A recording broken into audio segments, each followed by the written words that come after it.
Pedaling is also a force which we apply on the bicycle. Hitting the hammer on a nail, that needs a force. Yes, if we are going to stop the ball coming towards ourselves, so how we will do that? That means for that we also applying a force to stop that ball. So in these examples we applied force, whether it is a hitting, whether there is a pedaling, whether there is a stopping the ball. So there are certain examples that needs a force: hitting, paddling, stopping, opening a drawer, plucking the strings of guitar, or moving a piece on the chessboard.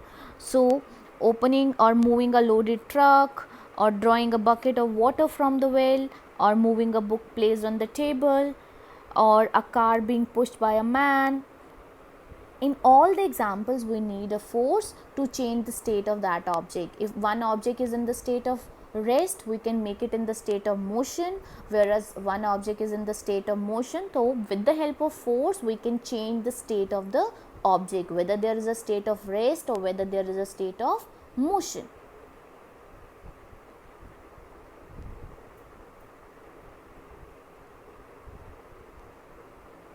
But we can categorize all these actions in two basic ones. What are that basic terms? That is the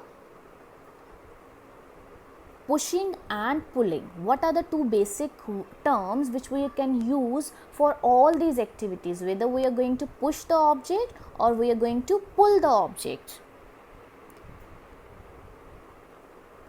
If we are going to pull the knob of a drawer to open it, that will come in the categorize of pulling.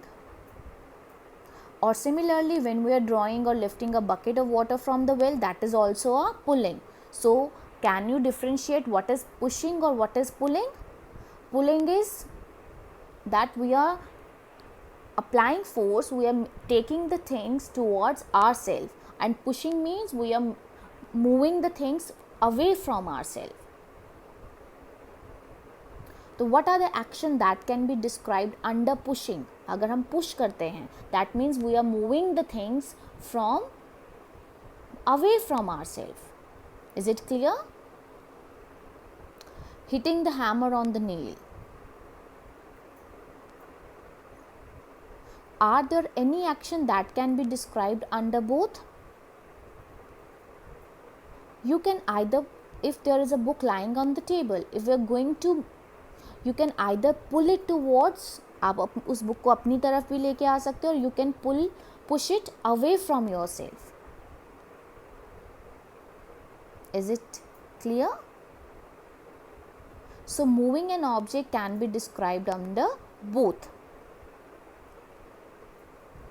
Opening or shutting a door can be thought of as both.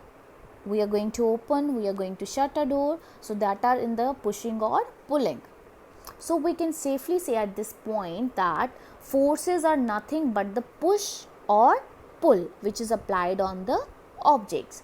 So push and pull which is applied on the object, that comes in the definition of force. And there is one basic concept, that is interaction. Whenever the force or the push or pull applied on the object, there is an interaction between the objects. For example, let's go back to our first example. When one boy is going to pass the ball to the other boy, how he will do that? There is an interaction with the ball.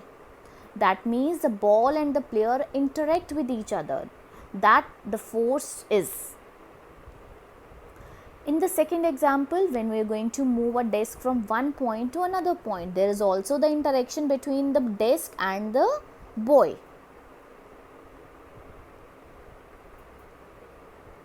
So we are clear with the basic understanding of what is force. There is an interaction between the object when we are going to push that object or when we are going to pull that object, and all these things comes under force. So what is a force?